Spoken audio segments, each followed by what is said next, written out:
जागतिक मातृभाषा दिवसाचं औचित्य साधत महाराष्ट्र राज्य साहित्य आणि संस्कृती मंडळ मुंबई आणि अनघा प्रकाशन यांच्या संयुक्त विद्यमाने नवलेखकांसाठी कवितेची कार्यशाळा आयोजित केली होती। फेसबुक या स्वयंघोषित कवींना तात्कालीन प्रसिद्धी मिळाली तर काही काळ गेल्यावरती त्यांचं नामोनिशाण राहत नाही।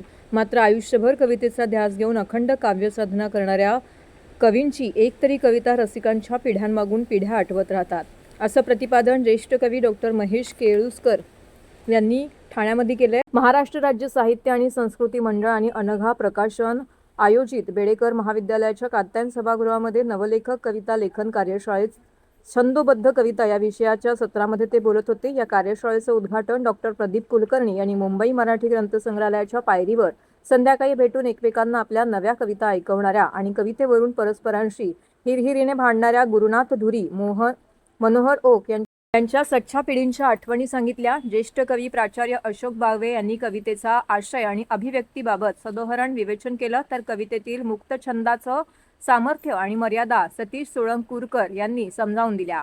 कार्यशाळेच्या तीनही मार्गदर्शक कवींनी आपल्या गाजलेल्या कविता सादर केल्या। काही नवोदित कवींनीही काव्यवाचन करून कार्यशाळा रंगतदार केली। सहभागी कवी कवयित्रींना मुरलीधर नार्ले आणि 3 मार्गदर्शक कवींच्या हस्ते प्रमाणपत्र देण्यात आले। प्रतीक्षा बोर्डे यांनी सूत्रसंचालन केले, तर अमोल नाले यांनी प्रास्ताविक आणि आभार प्रदर्शन केलं। महाराष्ट्र राज्य साहित्य संस्कृती मंडळ मुंबई आणि अनघा प्रकाशन ठाणे यांच्या संयुक्त विद्यमाने आणि जोशी बेडेकर महाविद्यालयाच्या सहकार्याने हा आज कार्यक्रम चालू केलेला आहे। कवितेची ही कार्यशाळा आहे। ठाण्यात ही पहिलाच उपक्रम आम्ही घेतलेला आहे आणि याचा कसं आहे की बरेचसे कवी असतात, त्यांना लिहिता येतं पण त्यांना एक विशिष्ट मार्ग किंवा दिशेने ते लिहित नाही, तर त्याच्यासाठी ही उपयुक्त अशी आम्ही कार्यशाळा ठेवली। ही फार म्हणजे नवोदितांसाठी काय किंवा जुन्या लोकांसाठी पण उपयुक्त ठरणारी अशीच आहे आणि त्याच्यातनं भावी पिढी किंवा भविष्यातील नवे एक कवी आपल्याला सगळ्यांना मिळणार आहे।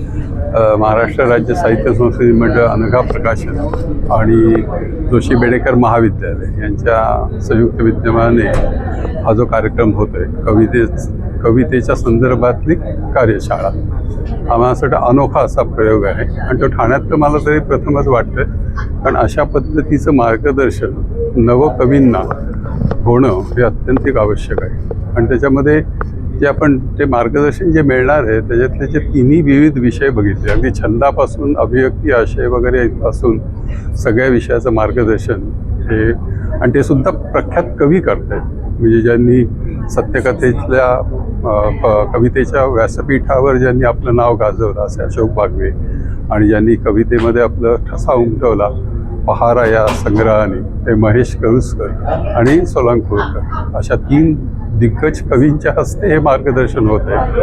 हे फार महत्त्वाचं आहे। त्यामुळे नवकवींना ही एक सुवर्ण संधी आहे आणि ठाण्यात असा कार्यक्रम होतो आहे त्याचं मी स्वागत करतो साहित्य मंडळाला आणि अनघा प्रकाशनाला आणि अर्थात जोशी बेडेकर महाविद्यालयाला, त्यांना त्यांचे आभार मानतो, कारण असे पद्धतीचे ठाण्यामध्ये उपक्रम यापुढेही वेगवेगळ्या पद्धतीने साहित्य मंडळाने करायला पाहिजेत आणि मी या कार्यक्रमाला, या कार्यशाळेला शुभेच्छा व्यक्त करतो। महाराष्ट्र राज्य साहित्य संस्कृती मंडळातर्फे कवितेची कार्यशाळा या कार्यक्रमाचं आयोजन आज इथे होतं आणि अनघा प्रकाशनाच्या माध्यमातून ही कवितेची कार्यशाळा इकडे आयोजित केली जाते।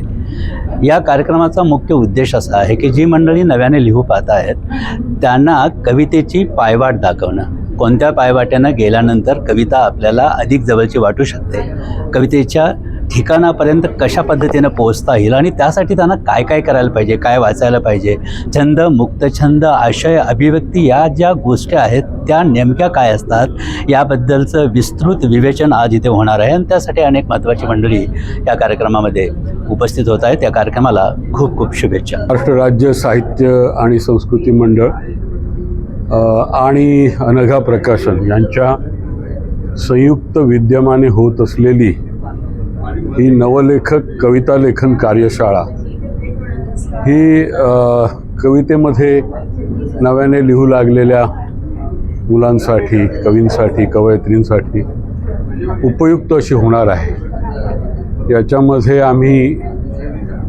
मराठी कवितेमध्ये गेली 4 दशकं असलेले 3 लोक म्हणजे प्राध्यापक अशोक बागवे, मी महेश केळुसकर आणि सतीश सोळंकूरकर आम्ही आशय आणि अभिव्यक्ती, मुक्तछंद कविता आणि छंदोबद्ध कविता या संदर्भामध्ये काही भाष्य करणार आहोत, विवेचन करणार आहोत, मुलांची चर्चा करणार आहोत.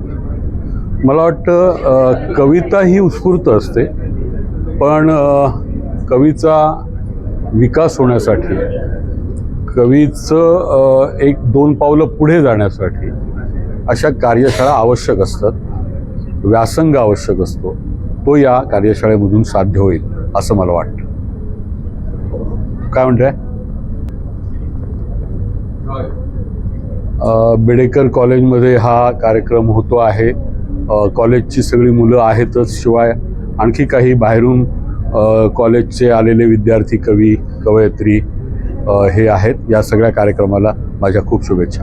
मराठी भाषा पंधरवड्या निमित्ताने आणि मराठीला अभिजात दर्जा मिळाला त्या निमित्ताने आणि भाषा दिन, मराठी भाषा दिन आहे त्या निमित्ताने सांस्कृतिक मंडळाने एक चांगला उपक्रम केलेला आहे की कवितेच्या कार्यशाळा असोत, कथेच्या कार्यशाळा असोत, त्या जागोजागी येणं फार महत्त्वाचं आहे.